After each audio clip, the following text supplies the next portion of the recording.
Hey guys, welcome back to my channel. If you're new here, don't forget to hit that subscribe button and like this video if you want to see more content like this. So today I'm going to show you how I make my jackfruit two different ways. It's easy, it's healthy, and I do it in the Instant Pot. First, we're going to make my jackfruit fajitas, and then we're going to make a classic barbecue jackfruit.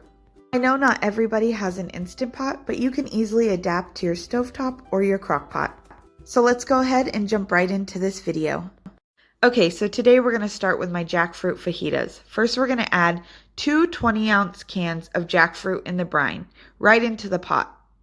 Then I'm going to add one 14.5-ounce can of petite diced tomatoes, but any diced tomatoes will work. You could even use a can of Rotel. Next, we're going to add 1.5 cups of broth. You can use whatever compliant broth you have on hand. I used a vegan chicken broth. Now we're going to start adding all our seasonings, and I'll make sure to put all the measurements in the description box below. So I have some pepper, some salt, and some nutritional yeast, and I'm just going to add those right into the pot. Now I'm going to add some chili powder, some chipotle chili pepper powder, and some cumin. Now I would skip the chipotle chili pepper powder if you don't like a kick, because it does make it pretty spicy. Now I'm going to add 3 tablespoons of coconut aminos and 3 tablespoons of maple syrup. If you don't have coconut aminos, you can substitute that with low sodium soy sauce or Tamari. You can also substitute the maple syrup with a sweetener of your choice. Now I'm just going to mix everything together.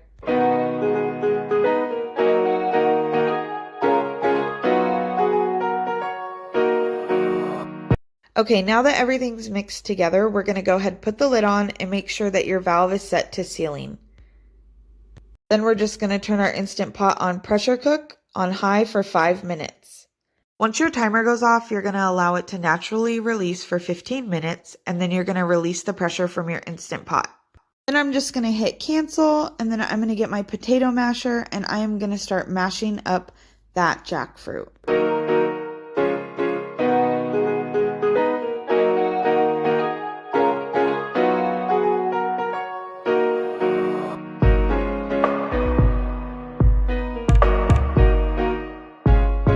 Okay, now that we're done mashing it, you can see that it looks great as is.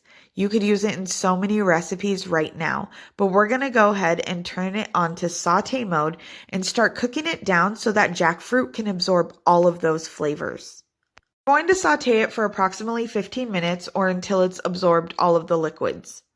So next we're just going to remove the jackfruit from the pot, and then we're going to add our onions, and we're going to do a dry saute, which I talked more about in my last video, but basically you're just going to use water or broth to saute your onions in place of oil, because we are trying to keep this an oil-free recipe. We're going to saute these until they get a little bit of color on them, and then we're going to add in our bell peppers.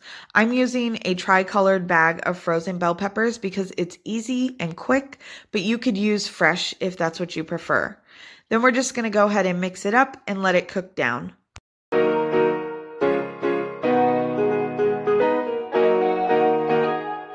Now I'm going to go ahead and add some fresh minced garlic.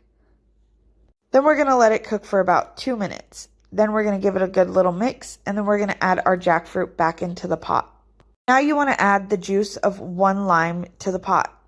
Once that's done, give it a good mix, and you're ready to serve.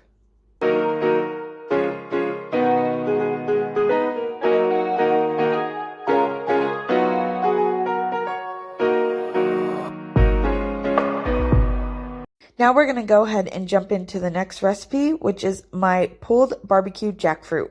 To start this recipe off, we're going to turn the Instant Pot onto saute mode. Then we're going to use the dry saute method to cook our onions. Now this next step is optional, but I'm going to add some coconut aminos. I really feel like it helps develop the flavors when sauteing the onions for this recipe.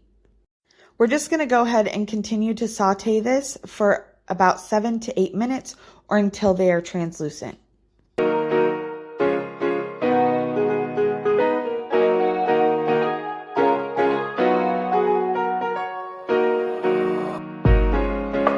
Now that our onions are ready, we're going to go ahead and add 2 20-ounce cans of jackfruit to the pot.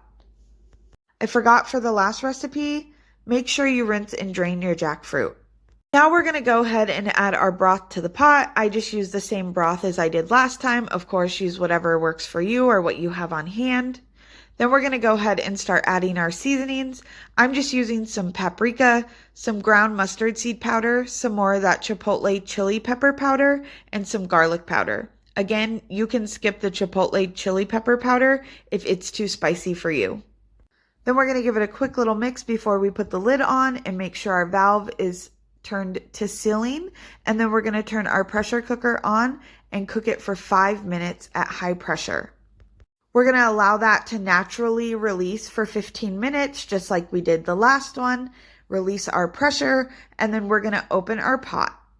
Then we're going to use our same method as last time, and we're going to go ahead and mash our jackfruit, and then we're going to turn the Instant Pot onto saute mode, and we're going to cook it down until it absorbs all those juices, just like we did with the last recipe.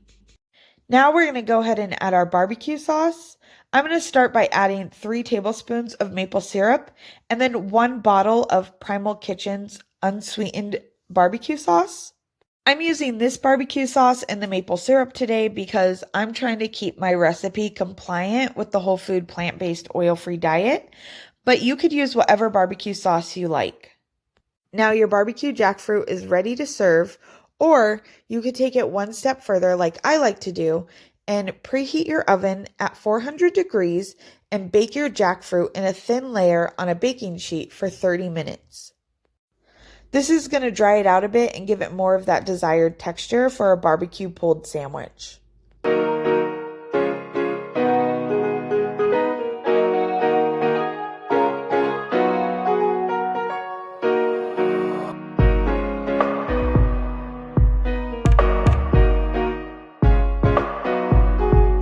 Once the 30 minutes is up, you're going to go ahead and remove it from the oven.